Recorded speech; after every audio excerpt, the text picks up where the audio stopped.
Et est-ce que tu peux nous raconter, Constance, qu'est-ce qui t'emmène à franchir le pas de l'entrepreneuriat?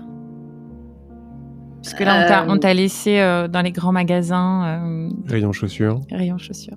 Alors justement, le premier pas dans l'entrepreneuriat, c'est quand je travaillais dans les grands magasins, et finalement dans les grands magasins, on n'est pas très sollicité pour le travail. C'est-à-dire que mes journées, enfin en tout cas à ce moment-là et dans ce grand magasin-là, je n'étais pas très sollicitée, et donc j'ai eu le temps de créer une marque de chaussettes. Donc j'ai créé une marque de chaussettes qui a très bien fonctionné, mais mon associé, ça s'est mal passé avec mon associé, et donc la marque s'est arrêtée. Mais mon premier pas dans l'entrepreneuriat, c'était ça. Et le point de bascule, ça a été 1 an après. J'avais quitté les grands magasins. Je suis rentrée chez un fabricant de chaussures, dans une start-up en fait, qui vendait des chaussures un peu partout en Europe, comme directrice commerciale. Et mon intention à ce moment-là, c'était d'envoyer du love dans les magasins. Mais mon point, c'était de dire, si les gens n'achètent pas sur Internet et qu'ils poussent la porte de votre magasin, c'est qu'ils viennent chercher du lien. Donc, offrez-leur ce lien, quoi. Offrez-leur l'accueil, comme si vous accueillez une meilleure amie. Offrez du love. Point. Et alors que je terminais une formation où tout le monde faisait le cœur avec les mains en mode on vient chercher du love dans les magasins, moi mon job c'est de prendre soin de vous pour que vous preniez soin des clients. Je dis à mon boss le midi, je crois que ma vie est belle. Je n'ai plus d'ennui, mon divorce va être prononcé bientôt, ma maison sera bientôt finie, tout va bien.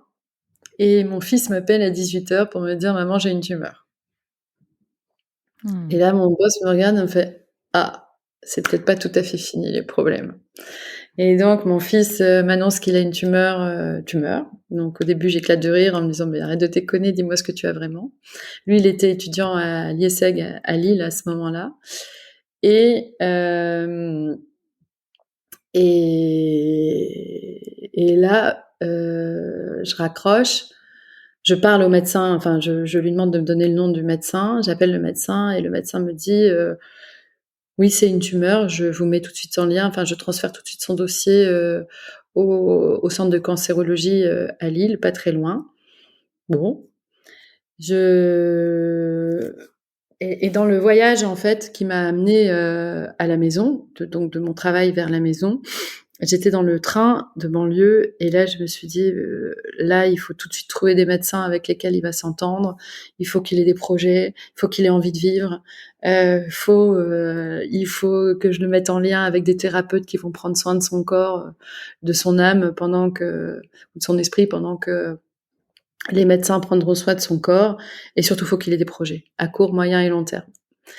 Et le lendemain, j'ai appelé un copain généraliste avec lequel on est resté très proche tout au long de la maladie, et que je remercie à chaque fois que je reparle de cette histoire, parce que vraiment, sans lui, j'aurais jamais été aussi active pendant cette période-là. Qui m'appelle et qui me dit « Écoute, tu es quelqu'un de cash, donc je vais être cash, prépare-toi au pire ». Et quand il m'a dit ça, évidemment, le monde s'est effondré pour moi. Et sur le coup, je me suis effondrée toute la journée. Je me souviens, j'étais dans ma parka, je regardais l'émission de télé d'une de mes copines tout en regardant Grease sur mon ordi avec ma fille, et en pleurant non-stop. Et tout de suite, j'ai commencé à mettre en place des choses, quoi, à appeler mes amis en mode on va avoir besoin de vous les mois prochains, à appeler les parents des amis de Martin en leur disant vos enfants vont avoir besoin de vous les mois prochains, et à activer ma famille dans le Nord en mode Martin veut pas rentrer à Paris tout de suite, donc est-ce que vous pouvez lui amener du café, de la bouffe, essayer de faire en sorte que voilà, soyez là, quoi. Il n'a pas conscience, lui, il avait pas conscience qu'il était malade, en tout cas pas à ce point, et il croyait que je délirais, et donc soyez présents. Et tout le monde a été là.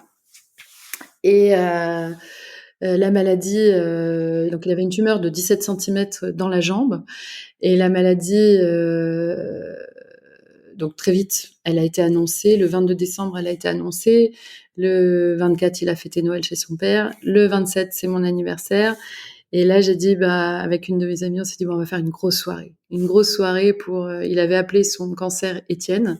On va faire une soirée We All Fuck Étienne, tous déguisés en super-héros pour niquer Étienne. Voilà. Et j'ai une amie qui a organisé une cagnotte sur le thème, il n'y a pas de place pour Étienne dans l'avion, pour lui offrir un voyage. Et cette soirée, on devait être 30, on était plus de 100. Mes amis, leurs enfants, les amis de Martin, leurs parents, les amis de mes filles, leurs parents aussi, enfin plein de gens, il y a plein de gens que je connaissais pas. La nourrice des enfants qui avait fait un énorme couscous, Malika, parce que c'est Malika. Et en fait, cette soirée était dingue. Elle était dingue parce que lui, il s'est rasé la tête avec son meilleur ami, en super-héros, forcément, en sage. Et voilà. Et le lendemain, il démarrait la chimio. Cette chimio qui n'a pas marché. Et 15 jours plus tard, je vous passe les détails, la décision d'amputer la jambe a été prise. Et c'est à ce moment-là. C'était pendant les soldes de chaussures. À ce moment-là, je travaillais encore un petit peu.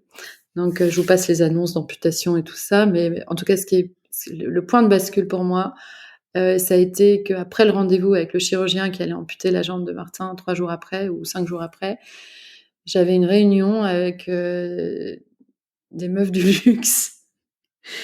Et là, en même temps, je faisais les fichiers des soldes parce que c'est le 3e des marques de soldes. Et à chaque fois que je voyais une ligne de produit, je voyais la ligne modèle, je voyais comme si ça coupait. Et mon cerveau a bugué à ce moment-là en mode stop. En mode stop. Et la veille de l'amputation, j'ai une amie qui a pris soin de moi, enfin qui m'a dit voilà, je t'emmène déjeuner, puis je vais te faire une séance de magnétisme. Et pendant cette séance de magnétisme, j'ai fait un voyage dans un monde d'Amérindiens dans lequel j'ai entendu que j'avais déjà vécu ça, que tout irait bien et que maintenant il fallait que je m'occupe du cœur de tous les enfants. Voilà. Et quand je suis sortie, je me suis dit ok, c'est intéressant et maintenant qu'est-ce que je fais? Il n'est pas question pour moi de faire l'école normale et devenir institutrice. Il n'est pas question. Je me voyais pas du tout comme ça. Et très vite, l'idée de créer une asso est venue. Donc, j'ai commencé. Voilà, je me suis dit, je vais créer une asso. Et quand j'ai créé l'asso, le premier dessin que j'ai fait, c'était un cœur avec le souffle de vie. J'avais écrit le souffle de vie. Et ce cœur, il est toujours sur le site de l'association. Et autour de ce cœur, j'ai mis tout ce qui me semblait essentiel pour être en vie et pour retrouver la santé, pour être en bonne santé, pour retrouver la santé, la joie, à savoir la tribu. Et là, à ce moment-là, on avait une tribu incroyable puisque il y avait tous les gens de cette soirée et puis j'avais fait faire des bracelets We All Fuck Étienne et puis j'en distribuais tout le temps de ces bracelets, j'en distribuais aux soignants, j'en distribuais, enfin tout le monde voulait porter ce bracelet, donc cette tribu elle ne faisait que grandir. Donc la tribu, donc les parents, la famille, les amis, l'être aimé, les médecins, les thérapeutes, les collègues, enfin tout le monde. L'alimentation, le sport, le sens. Quel sens est-ce que je donne à ma vie? Pourquoi est-ce que je me lève le matin? Pour qui? Pourquoi? À quoi est-ce que je contribue au monde? Et pourquoi est-ce que ça m'arrive? Est-ce que je l'accepte ou pas? La fameuse notion d'acceptation. La relation avec le monde médical, le monde des soignants, la spiritualité.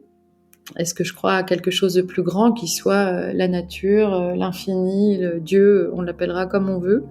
Ça peut être laïque comme religieux. Et les soins de support.